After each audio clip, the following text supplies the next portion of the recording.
Fundamentally, it's about reconnecting people to people and people to place. We didn't want to do a Me Too type of development. It is about detail and a sense of authenticity, a sense of quality. Great urban places are not about architecture, they're about livability, beauty, and excitement. To do something like this really requires a great deal of courage. On the site of a failing regional mall, one community charts a new course for itself. Rather than repeat the pattern of generic, auto-dominated places that define so much of suburban America, Lakewood, Colorado chooses to sow the seeds of community. This is the story of Belmar, reshaping the suburban landscape.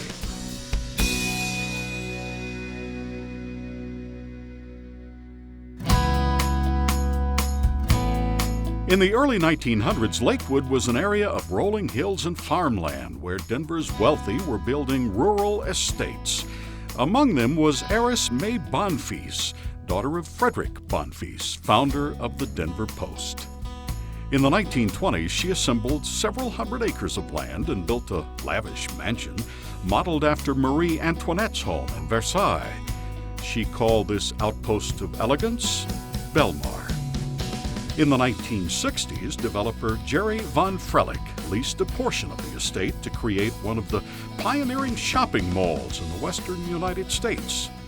With tens of thousands in attendance, Villa Italia opened in 1966 as the largest enclosed mall between Chicago and the West Coast. Well, Villa was big, and it was just exactly what was needed 40 years ago.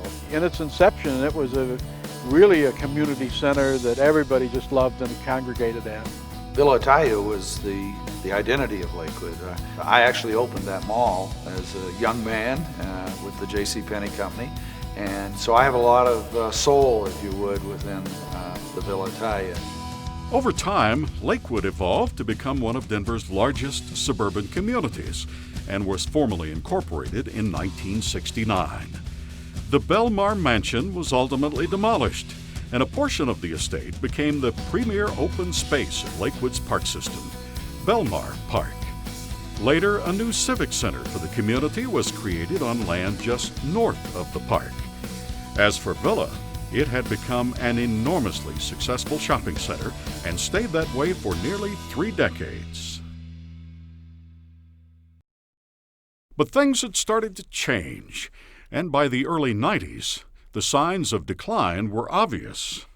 Its retail activity peaked in 1994, and the city's concern was that it would gradually deteriorate over time. When it started to decline, it was depressing.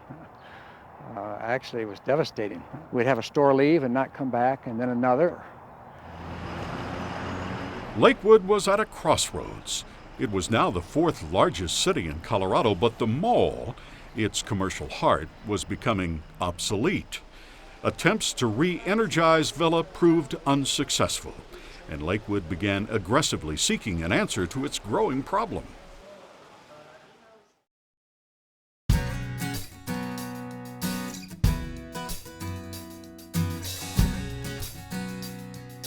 As Villa declined, we saw that there was a definite need to move forward, but we didn't want to do a Me Too type of development. It would have been real easy just to knock down Villa Italia and put up big box discount retail. The city approached us in an effort to try to introduce some new faces to the Villa Italia project. It had kind of hit a static point that it wasn't able to move from. We wanted, rather than to talk initially about what kind of project we should build, we wanted to find a developer who shared common values with the city, who was willing to take risks, who was willing to be a little visionary. Continuum's centered around the idea and the belief that long-term value is derived from high-quality urban design and good community design. Lakewood had enormously high civic ambition. I think what we saw was a commitment from the city to do the kind of project that we were interested in doing. And furthermore, we saw a site that we thought had enormous commercial potential. We formed a citizens advisory group, And we said, what shall we do with the old Villa Italia? The committee met for over a year discussing the problems with Villa and the possible solutions. Continuum was obviously at every meeting, and they weren't just observers, they were active participants. And I think that helped build a lot of credibility and certainly a lot of rapport between the citizens and the staff at Continuum. As it got further and further, we began to realize that, horror of horrors, it might all have to come down and start over. And then the idea came when we started over again, we didn't want them all anymore. There were still a lot of the older diehards that still wanted Villa to stay and couldn't bear to see it go. But if anybody got involved in the process in any way and came to a meeting or two and saw what was going on, they went away still sorry to see the Villa go, but realizing that something bigger and more important was on its way.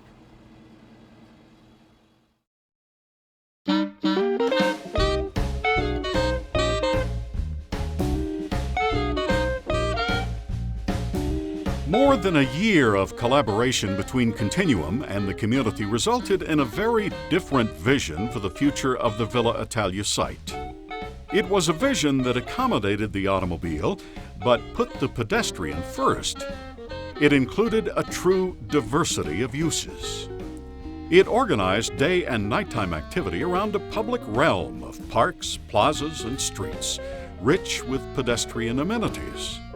It emphasized high-quality buildings made of substantial materials and possessing design integrity.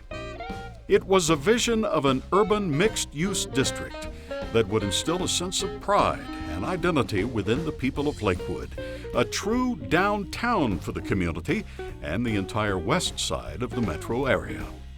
The real opportunity was there to create a place where people could get together and interact with each other and have a sense of place and a sense of being.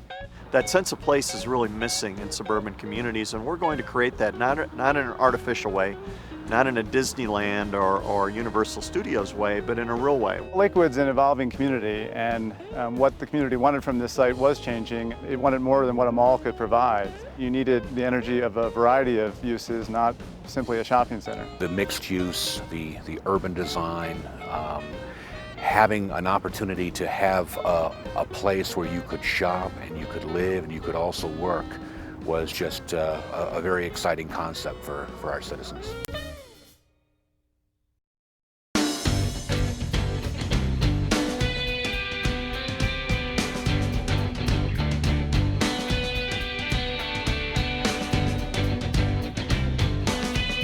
Few transformations could be as dramatic. The conversion of 104 acres of urban land from regional mall to 22 blocks of diverse pedestrian-scale downtown is a daunting undertaking. The essential ingredients were a true partnership between Continuum and the city, dogged attention to thousands of small details, and the marshaling of an enormous team of people and resources to pull off this challenging bit of urban alchemy. Belmar is a massive undertaking. The transformation from mall to downtown is enormously complex. It's big and complicated, all right. The transformation from mall to downtown involved closing Villa and relocating the remaining tenants, demolishing and recycling mall,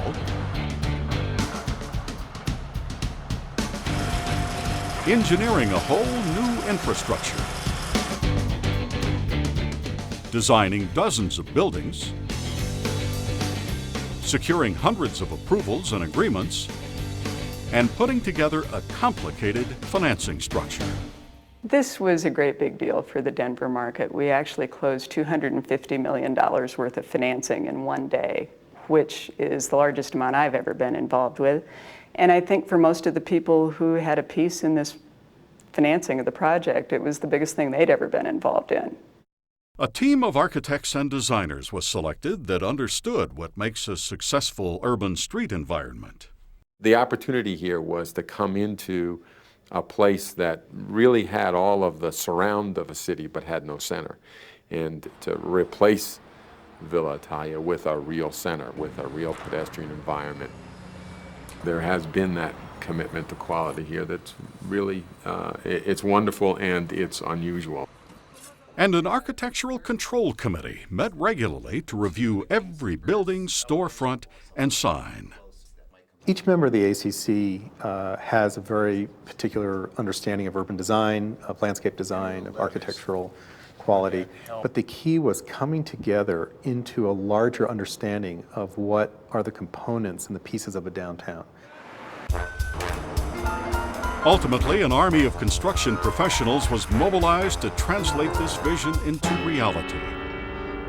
We have a staff of about 16 people specifically on the construction project, managing the construction activities, and each one of those people are responsible for literally hundreds of more. So when you do that math, I think it's somewhere in excess of 3,000 people most days that we're managing directly or indirectly.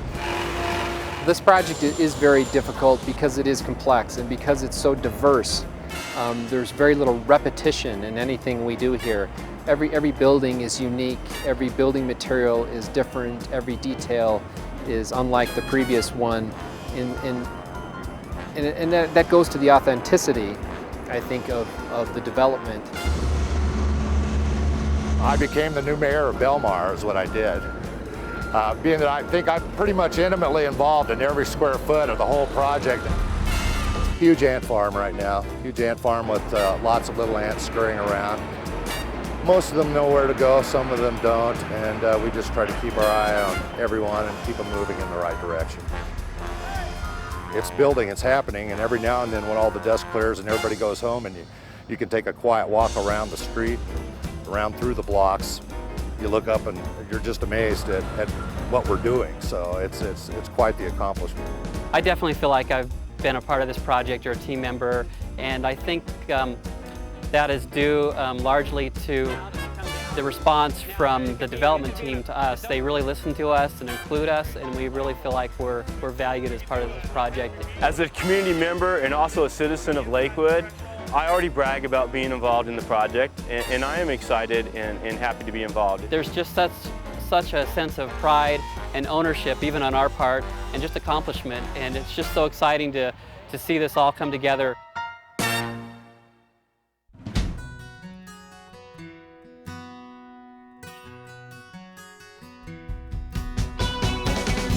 It is the thousands of individual contributions that make a place special. People doing extraordinary things because they're contributing to something larger than themselves. It is the beginnings of connection to place. The Villa Shopping Center was planned, and my father worked with Jerry Von Frelick to develop a color and texture scheme for the bricks. And our connection is that we are manufacturing some of the bricks that are going back into that site. It's always nice in your own hometown to be part of the history of that town. We're trying to integrate things into the enduring urban fabric so that they'll be there for a long time and become, loved and thought of well into the future. Belmar has a lot of unique and iconic elements scattered around. We have an over-roadway lighting system with indirect pedestrian reflector lights that wash a nice soft light down onto the sidewalk for the pedestrians in the heart of the commercial retail area. In order to fabricate the lighting system, we've entered into a wonderful dynamic relationship with a local UL lighting custom lighting shop. Every single light fixture we make is made by hand. It's not computer punched. It's not an assembly line process. It's truly made by artisans. I think what it does for a project is it makes it unique. Well, what we're doing is we're taking the mannequin and putting the dress and the jewelry on.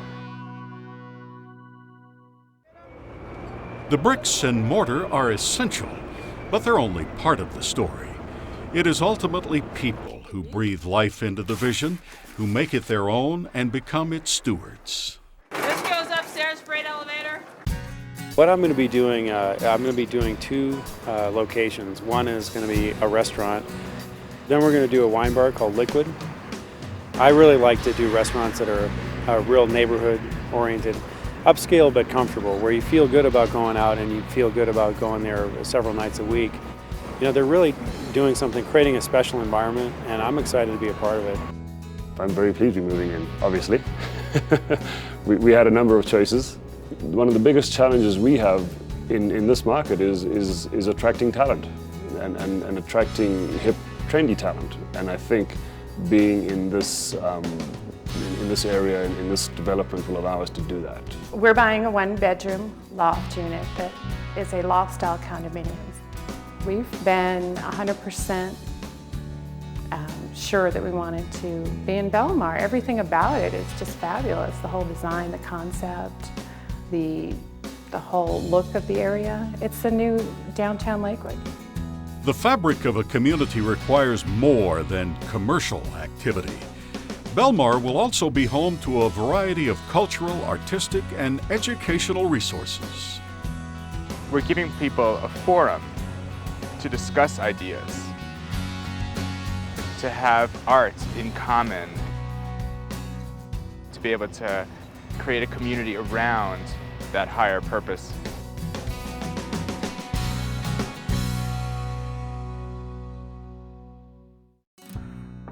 Belmar. It is the right vision, developed and embraced by the community in partnership with the right developer. It's the contributions of thousands of individuals and its execution, each one leaving their mark. It's people putting down roots and a community making a conscious choice about its future and its history. The result is more than real estate. It's perhaps a glimpse of the suburban landscape of the future. I think the success of this project in the early stages was due to the citizen input and the great committee that we had. There's no way this project could have been accomplished without a sustained commitment on the part of the city, and not just on the part of the mayor and the council, but on the part of the staff all the way through the city. One thing I could say is it's our place. It's going to create that sense of place. It's going to create that place where people feel comfortable coming together and enjoying one another and just participating. The single turning point, I believe, for this community and what will distinguish it from its suburban neighbors throughout the United States will be the Belmar project.